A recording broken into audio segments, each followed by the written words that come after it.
While researching some gold mining history, I came across a lone reference to an old sunken gold dredge lying in its original dredge pond halfway between the townships of Alexandra and Clyde in New Zealand's central Otago region. I thought it'd be quite interesting to explore this a bit further, see what was still there. I started the process by accessing some online aerial photography of some photographs in the 1950s and located the dredge pond with the remains of the dredge shown here.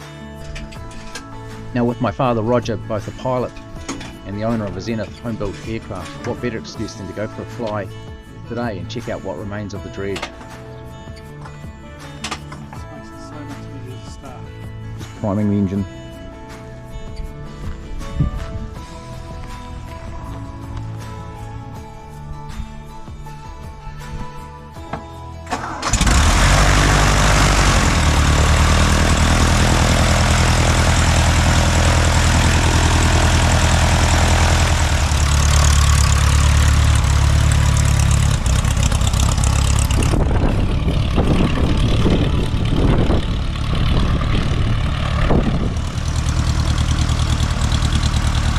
Time to fuel up.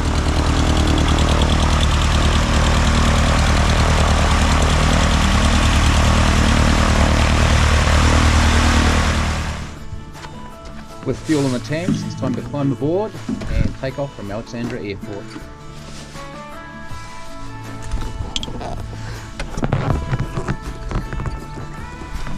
What was that? I just checking. Just created like headsets. Yep.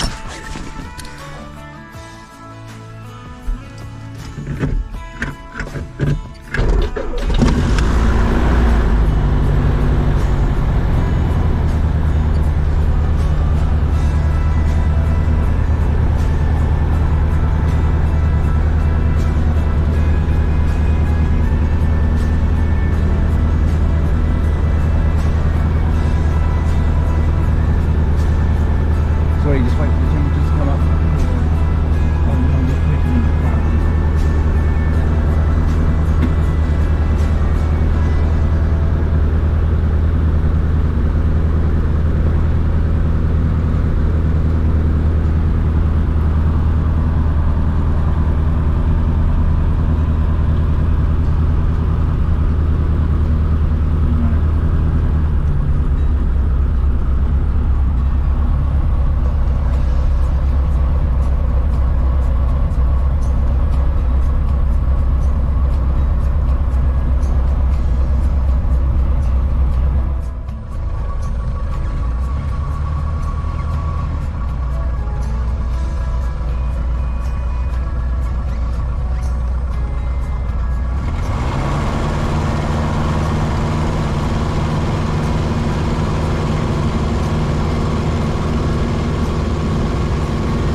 Before we look for the sunken dredge site, it's time to take a look at the impressive Earnscleugh dredge tailings, which date from the 1890s to the 1960s.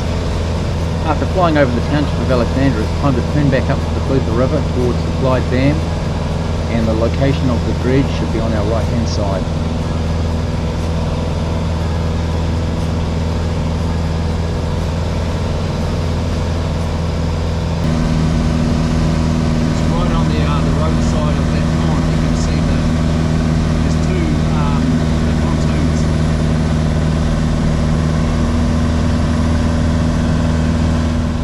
Now time to land back at Alexandra Airport and explore the site on foot.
From Alexandra Airport, it's a short drive to the Dredge Pond site, which is located almost below the Veterinarian Services Clinic on the Clyde to Alexandra Road.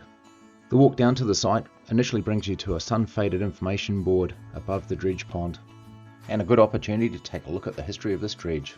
The sunken dredge remains are from a bucket elevating dredge that started its life as the Dunstan Lead Dredge. It was built and completed in August 1901, and at the time it was the largest dredge operating on the Clutha River. The dredge worked in this vicinity on a claim which lay partly in the river and partly on the low river terraces, which have all now been entirely replaced by tailings. It was part of the gold dredging boom that started in the 1890s when 10 large dredges worked the Clutha River and low terraces between Alexandra and Clyde. This picture shows 4 dredges working in close proximity with the Dunstan Lead Dredge on the right. The next image shows the dredge under construction with its 36.6 metre long tailings elevator being fitted, which could stack tailings up to 18.2 metres high.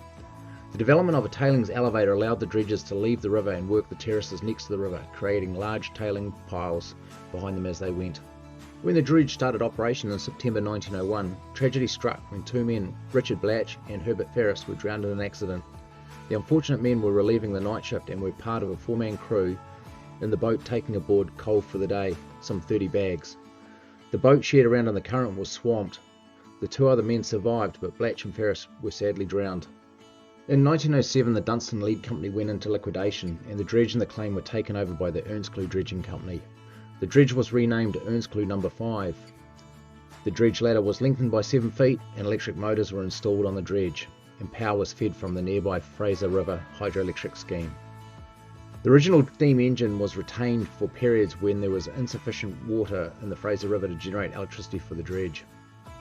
From 1909 to 1923, Earnscleugh No. 5 dredged these low terraces on the eastern side of the Clutha River, from just below Muttontown Gully to a little below where the dredge lies now.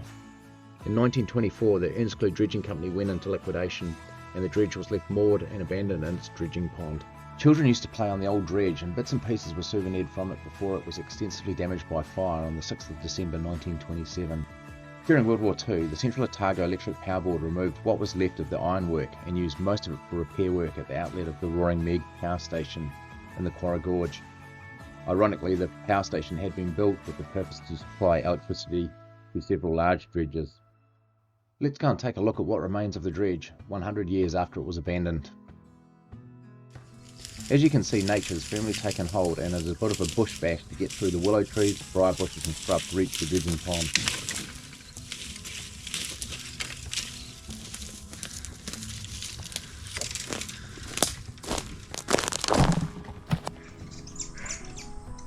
Dredge and pond are now home to ducks and friendly fantail birds.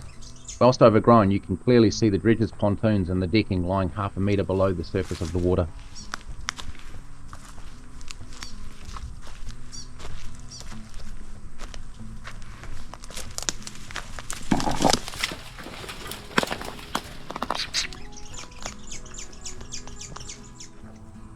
This is the view looking down the length of the dredge pontoons. You can clearly see some remaining steelwork along with the pontoon wooden framing. The level of the pond varies with the river level, which is regulated by the Clyde Power Station upstream. At periods of low generation and low water flow, the levels drop sufficiently for the pontoon decks to merge out of the water. Let's now make our way around to the other side of the dredge pond and take a look at the view from there.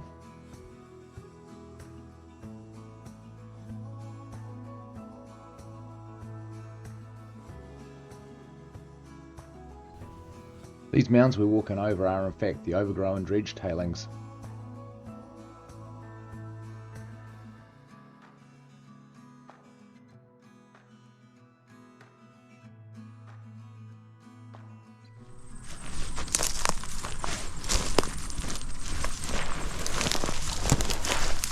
With a final scramble down to the pond edge, you can see the dredge remains tucked in underneath the willow trees on the other side. And with a little bit of imagination, you can visualise what the dredge must have looked like when abandoned here 100 years ago. Well folks, it's time to make our way back out, and I hope this short quest to uncover a forgotten piece of Alexandra's mining history has been of interest. The towns of Alexandra and Clyde were built on gold mining, and their prosperity continued over many decades through gold dredging. None of the hundreds of dredges remain that operated in this area, and with many more dredging artefacts flooded by the filling of Lake Dunstan, the final question remains, should we be doing more to protect and promote this site, or should we simply let nature continue to reclaim it?